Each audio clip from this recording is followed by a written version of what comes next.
Hello, everybody. Today we'll talk with Žiga about uh, open source and how to make money with it. So, Žiga, what was your idea and how does it change the world? Yeah, hello everyone. My name is Žiga, and as Robert mentioned, I'm the co-founder of OpenPledge, which was my idea how to change open source world for the better. The main idea is to provide a solution for businesses to support open source developers, because open source is in danger to be is to have security risks and lack of updates, and by rewarding those who put their working hours in it, we can make a world and the internet a safer and a better place. Excellent. So, how does it work? Can you explain it a little bit more in detail? Yeah, for sure. As many of you may know or may not know, open source is the ecosystem that have been working for the past 30 years. And the core concept is that everyone helps for free and everyone can take everything for free. Mainly, this is only for like softwares and software snippet of code. So we can reuse snippets in different programs. So our platform acts like a marketplace where like bug reports or feature requests can be posted, and then companies or individuals can pledge or donate money on those bug reports or feature requests. And then on the other side, we have developers who can solve those issues and get rewarded. So that's the Can we see it in practice? Yes, of course, I can share my screen and quickly show you Open Pledge.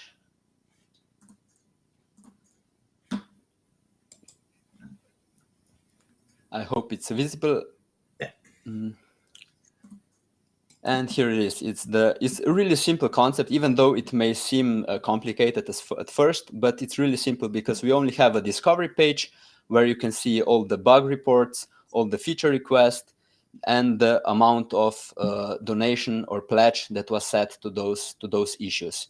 As developer who wants to make some extra money, you can filter by technologies you are familiar with, so all the programming languages, and find issues you can and you have the knowledge to solve. And as company on the other side of the marketplace, you can find issue that is maybe holding you back in your product, and pledge a certain amount of money you're prepared to give to the someone to the developer who is going to solve the issue. We have two types of pledges, so two types of donations. The infinity pledge, which means that the donation waits there until someone solves it, and the pledge with the expiry date, which sets an expiry date when your donation is refunded, and this kind of makes a hurry for developers to solve the issue and get paid. So it's a really simple concept, only 2 pages that are the core concept, and that's pretty much it. I like that, especially that's so simple. But how if I want to do that, how do I pay you or the market? Where's your cut here? Yes, of course. As Open Pledge, of course, we are a company and we have to buy our own bread and survive. We take a small commission out of each transaction. So if you are a company or individual who is pledging money, so if you pledge here 100 euros, we will take a small commission out of this, because we also have to cover our costs and, of course, our payment provider, which is Stripe, to make our payments safe and reliable. So I don't have any monthly fees or something like that. No, it's completely free, and even better for developers, there is no fees they need to pay except for the payout, which also takes, which is because of the Stripe, our payment provider. So no monthly fees, no whatsoever hidden costs or I anything. like that. Uh, so how can I start? It depends if you are a developer and want to get some extra money. At the current stage, since we are closed for the public because we are still doing some tests, you can join our waiting list on our landing page, which is at openpledge.io. You scroll to the bottom of the page, and you put your email, and you will be notified when we launch, which is scheduled for the next month or two. So it will be really soon. And it same goes for the pledgers. They just put mail here, and we notify them and keep contact so they can see the return on their investments into the open source.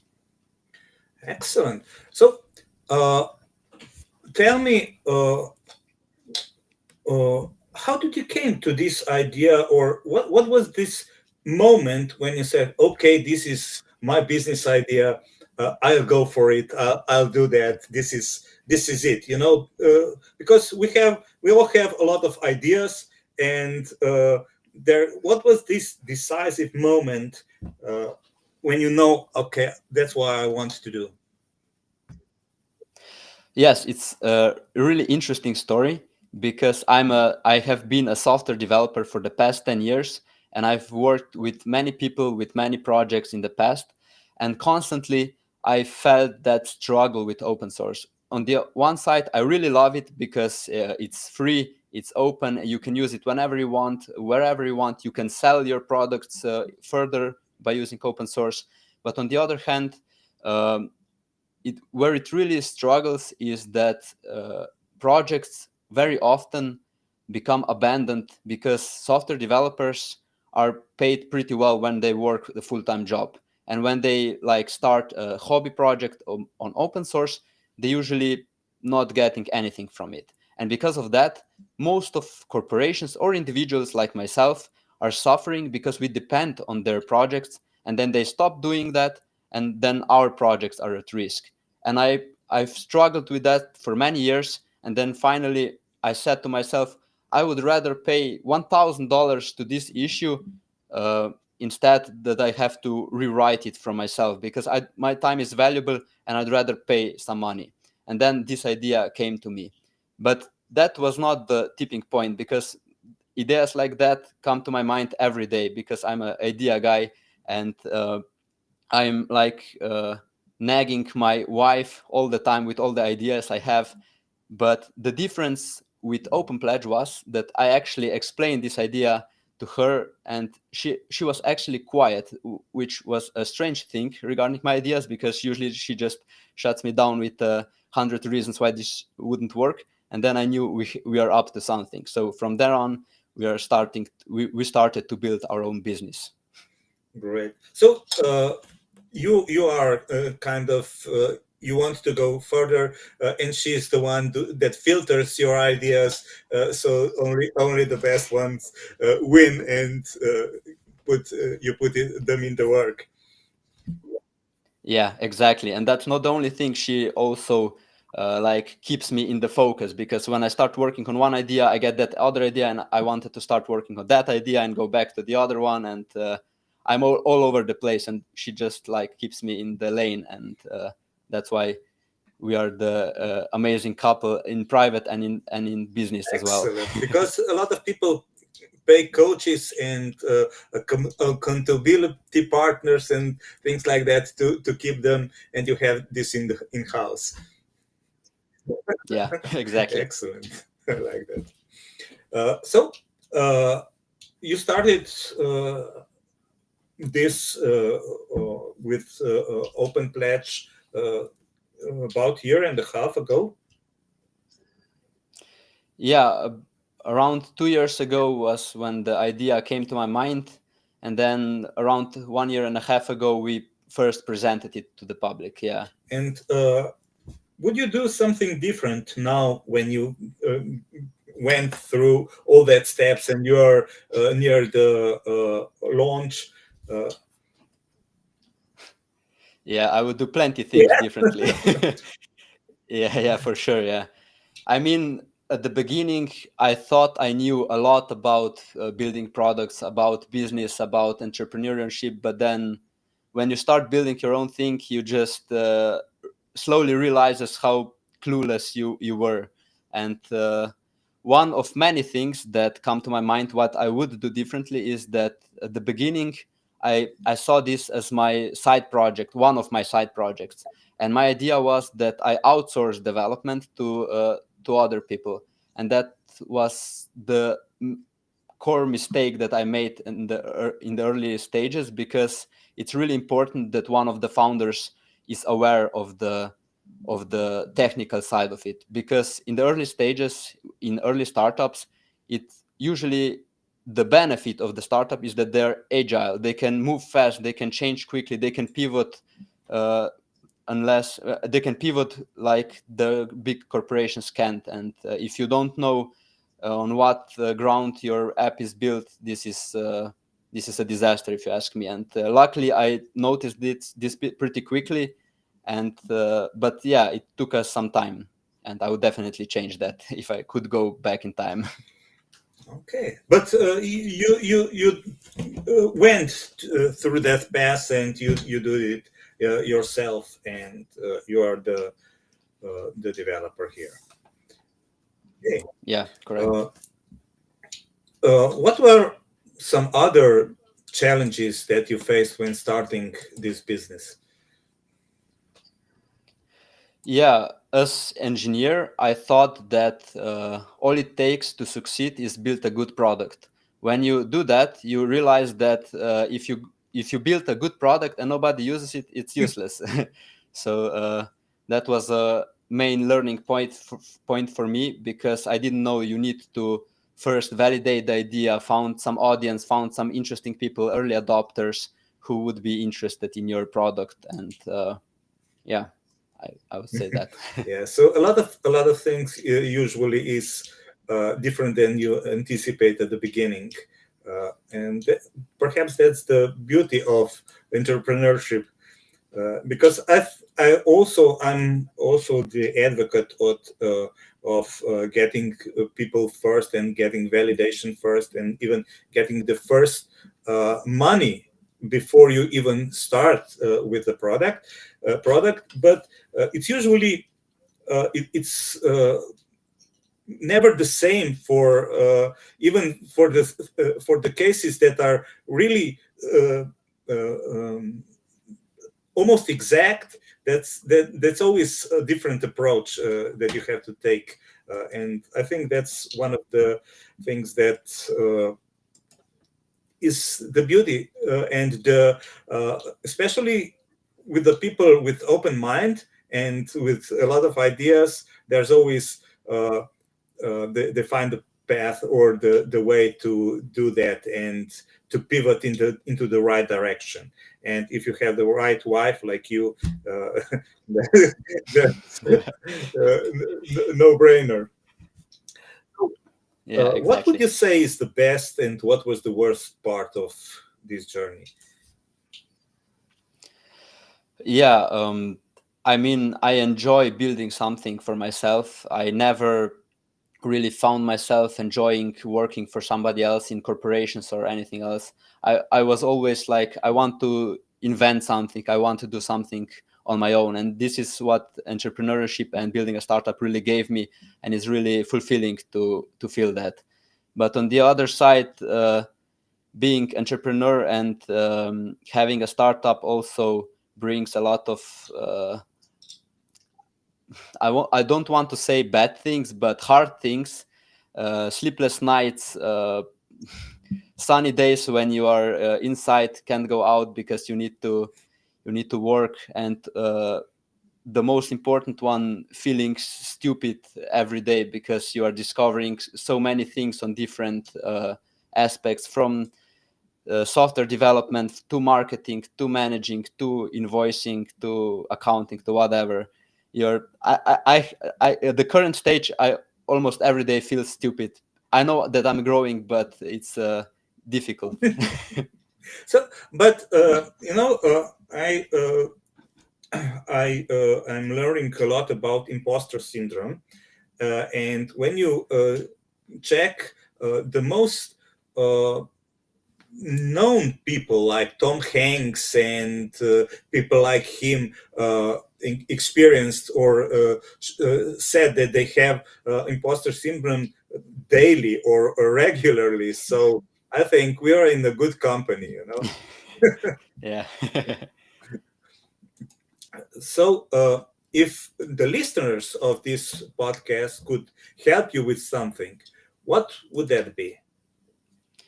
Yeah, of course, it depends on the listener, but as I said, to all company owners that have a digital, it would really help if they're interested in testing our app. They can hit me up on the LinkedIn or just sign in on my website, and we can stay in touch or keep contact. Because the most important thing that I still feel as a startup is that we talk with people, we talk with ideal customers, we talk with not ideal customers to see what actually people see in such problems. Do they have such problems?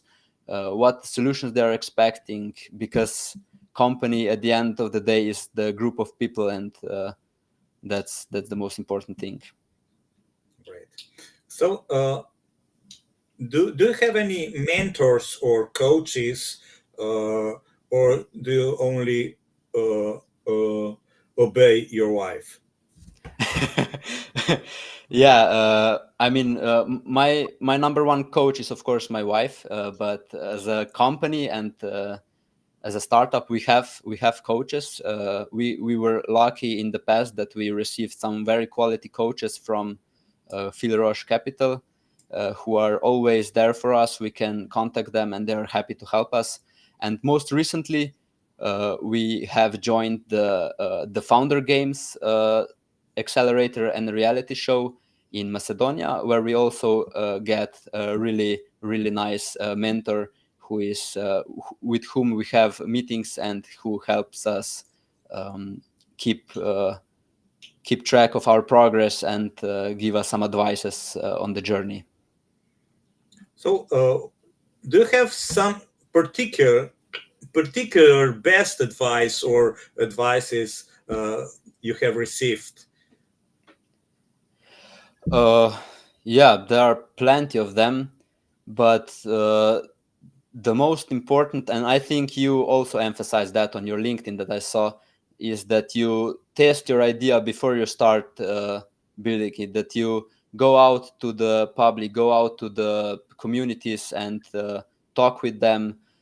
Try to actually acquire customers before you build, because uh, if you build something nobody will use, you are just wasting your time. So yeah, that's the most important advice I have ever received. I'm not saying I was implementing it at 100%, but yeah, it's the most important one.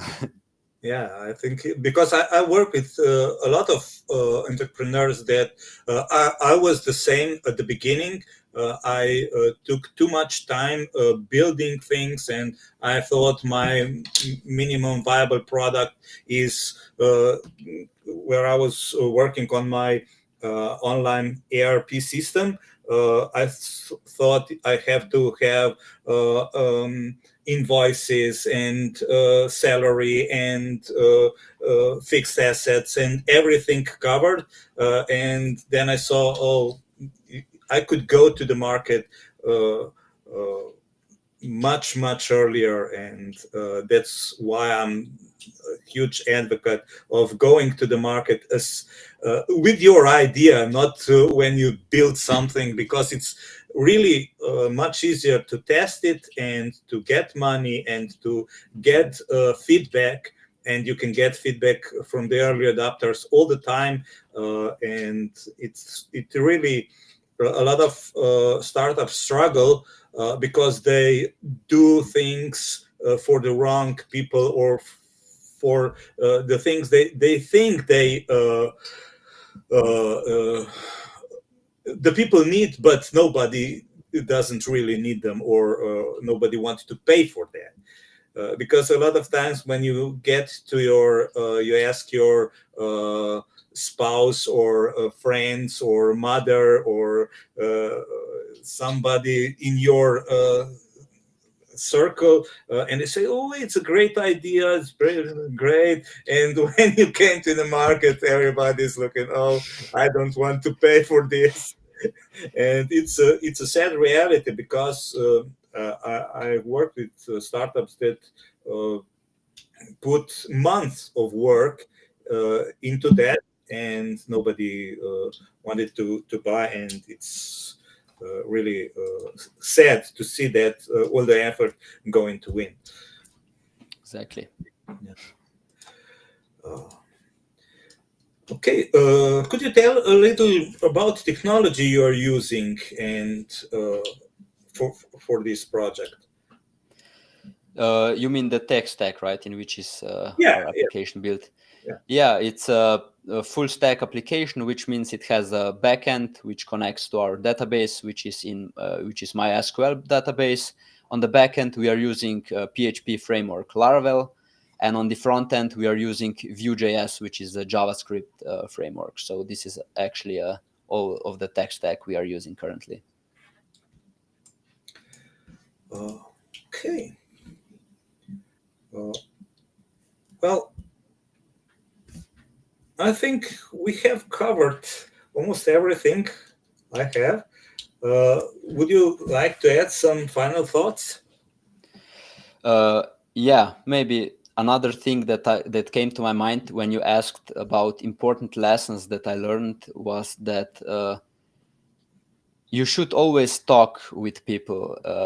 And I know I said that before, but I cannot emphasize enough how important it is to go to the communities that are your target audience and not try to market your solution to them, because I tried that at the beginning and I got banned from I lost count of how many Discord servers. But your goal should be to talk with them, talk about the problem, talk about the solutions they have experienced, talk about the solution they desire, and according to those talks, which you should have plenty, then you start actually thinking about your product, how it's supposed to work, and because then you will know what your community actually wants. Yes, that's what I found out is that we usually ask questions from the wrong perspective. At first, people are really bad at asking questions. They don't ask, especially if you need something, if you need help, if you don't understand things. We are all struggling with being, incompetent or look. Looking silly because we don't know something, but basically it's usually if you don't understand something, there are at least 5 to 10 people that don't understand that either. And Yeah. I like Simon Sinek, who said, be the dumbest person in the room and ask questions. And it's usually but people are really bad at that because our self-image goes down when we ask questions. But when you go across that, it becomes natural, and it is really uh, you feel free because you don't have this drawback. This is one thing, and the other thing is we don't ask with intent to hear, but to ask another question, or say our opinion. And we're usually looking for confirmation of our opinions, and not for critics. It's easier for you because your wife is your biggest critic, and you have to obey her, and that's good because usually it's the other way. You hear from somebody else out there, and you don't have to really take that into consideration. But with your wife, it's different, and that's great. I think Yeah. that that's your unfair advantage. Uh, Definitely. yeah. Yeah. I mean, I've talked a lot on the like online communities, and that's exact thing that you mentioned. I noticed on myself that when someone is like approving my idea, I'm like all hyped up. But when someone is maybe offering me a suggestion, I felt like attacked or something, and I didn't want to hear what he was trying to tell me. I'm not saying that all of the critics were constructive, but most can be, or at least you can take them as constructive critics, so it can be beneficial each way. Yeah, and I also, when I have the team, I usually when we have into this struggle, when one is on one's opinion and the other is standing on his stand, I usually just say, okay, just swap the places. So you have to argue and be the advocate of this idea, and you for the other idea. And it's great because you have to uh, uh, think about it and really understand what the other person is thinking and how to fight for that idea. And it's great for the both sides and also for the outcome. And it's so easy, but I haven't found anyone else that is implementing that. Amazing. I will try that in the future. Yeah, sometimes even for myself, I do it when I come to something that I think, okay, could be this, I'm for this, and I put myself into the other shoes, and it works also, so it's really beneficial. Amazing. Yeah. Okay, let's wrap it up. I think we have a great conversation, a lot of value here, and thank you for being my guest, and enjoy. Amazing. Thank you very much. It was a pleasure. Yeah. Bye. Bye bye.